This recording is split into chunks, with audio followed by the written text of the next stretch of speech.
Holi land tour భాగంగా ఇప్పుడు ఐగుప్తు దేశంలో ఉన్న ఆ ఎర్ర సముద్రం దగ్గర, ఎర్ర సముద్రం నుండి ఇంకా వాళ్ళు ఇక్కడ తాగిపోలేదు. ఇంకా విడుదల అనేది, ఆ క్యాప్టివిటీ నుండి విడుదల పొందడం అనేది ఇక కానాన్ దేశం దాకా శత్రువులు జయించకుండా పోవాల్సి వచ్చింది. వాస్తవానికి కానాన్ దేశం వెళ్ళిన తర్వాత కూడా అక్కడ కూడా శత్రువులను వెళ్ళగొట్టి అటు తర్వాత కానాన్ దేశం, దేవుడు వాగ్దానం చేసిన కానాన్ దేశాన్ని స్వతంత్రించుకున్నట్టుగా మనము పరిశుద్ధ గ్రంథంలో చూస్తున్నాం. అంటే ఇప్పుడు నేను ఏం చెప్పటానికి వస్తున్నానంటే, రక్షణ అనేది వన్ డే కాదు, అది ప్రాసెస్. బైబిల్లోనే 7 types ఆఫ్ రక్షణ ఉంది, 7 రకాల రక్షణ ఉంది. చివరి ఆ రక్షణ ఎప్పుడు పరిపక్వం అవుతుందంటే మన శరీరం నుండి రక్షణ కలుగుతాయి. కంప్లీట్గా శరీరాన్ని విడిచిపెట్టి మన ఆత్మ పరలోకానికి కొనుపోబడతాయి. అప్పుడు ఈ రక్షణ అనేది దేవుడు ప్రారంభించిన, యేసు ప్రభు వారు ప్రారంభించిన ఆ రక్షణ అనేది ముగింపులోనికి వస్తుందన్నమాట. అంటే ఈ దేహం నుండి ఇప్పుడు మనం విడుదల పొందలేము. దేహంలో ఉన్న పాపాన్ని విడిచిపెడతామే తప్ప ఈ దేహాన్ని విడిచిపెట్టి నేను ఆత్మతో ఈ భూమిలో జీవిస్తానని చెప్పటం కుదరదు.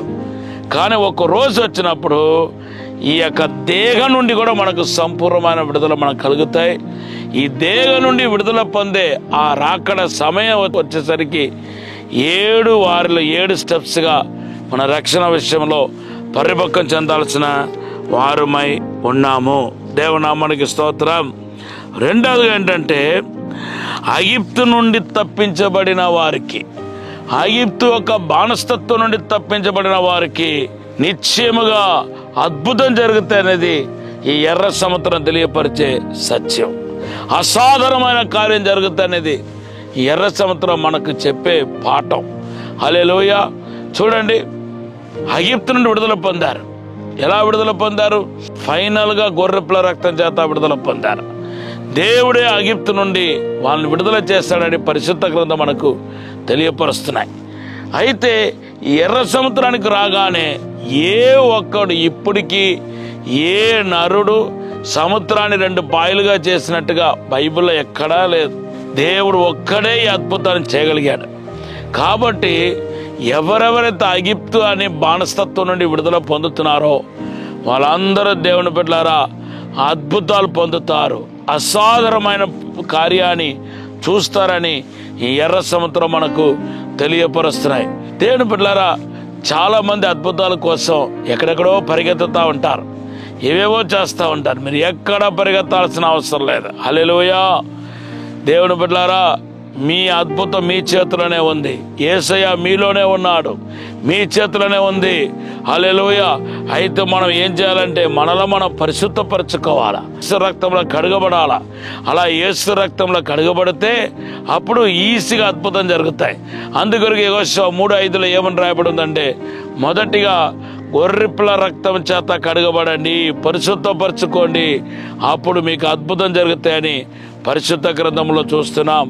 సో ఎర్ర సముద్రం 2 పాయలుగా చేయటం ఏ నరుడు చేయలేని కార్యం. అద్భుతాలు అంటే ఏంటంటే, పరమందును యుగమందును ఏ వ్యక్తి, ఏ నరుడు, ఏ శక్తి చేయలేని కార్యాన్ని దేవుడు తన ఆత్మచేత జరిగిస్తే దానే అద్భుతం అంటాం. కాబట్టి ఇక్కడ దేవుడే అద్భుతం చేశాడు. ఏ నరుడు చేయలేని కార్యాన్ని దేవుడు చేశాడు. ఈ అద్భుతానికి మొదటిగా ఐగుప్తు నుండి విడుదల పొందారనే విషయాన్ని మీకు జ్ఞాపకం చేస్తున్నాను. మీరు దైవజనుల మీద నేరారోపణ చేయటం కాదు. మాకు అద్భుతాలు ఎందుకు జరగట్లేదు, అందరికీ జరుగుతుంది కానీ నాకెందుకు జరగట్లేదు అని అడగటం కరెక్ట్ కాదు. ఎందుకంటే అద్భుతం జరగాలంటే మొదటిగా ఐగుప్తు యొక్క బానిసత్వం నుండి విడుదల పొందాలనే విషయాన్ని ఈరోజు మీకు జ్ఞాపకం చేస్తున్నాను. ఈ సమయంలో చిన్న ప్రార్థన చేయబోతున్నాను. పరిశుద్ధము నమ్మకమైన పరలోక తండ్రి, ఎర్ర సముద్రం ప్రభు ఆనుకొని ఉన్న ఈ ర్యాంపులో మోకారించి ప్రార్థన చేస్తున్నాను. ఎవరెవరైతే నాయన తండ్రి అనేక ఛాలెంజ్లు ఎదుర్కొని సతమతం అయిపోతున్నారో వాళ్ళందరికీ అద్భుతం జరిగించండి ప్రభా. గొర్రెల రక్తాన్ని ప్రోక్షిస్తున్నాను. ఇప్పుడే యేసు నామములో విడుదల పలుకుతున్నాను. అసాధారణమైన అద్భుతమైన కార్యం జరిగించండి ప్రభా, అద్భుతం జరిగించండి ప్రభా. ఇప్పుడే విడుదల దయచేయండి ప్రభా. యేసు రక్తాన్ని ప్రోక్షిస్తున్నా, గొర్రెల రక్తాన్ని ప్రోక్షిస్తున్నా. యేసు నామములో దెయ్యపు శక్తుల చేత, మందర ప్రగాల చేత, అంధకార శక్తుల చేత, అనారోగ్యం చేత, ఆర్థిక ఇబ్బందుల చేత అయ్యా తండ్రి బాధపడుతున్న ప్రతి ఒక్కరు విడుదల చేయండి ప్రభా. మీరు ఆశీర్వదించి దీవించమని యేసు నామములో వేడుకుంటున్నాం తండ్రి. ఆమేన్, ఆమేన్.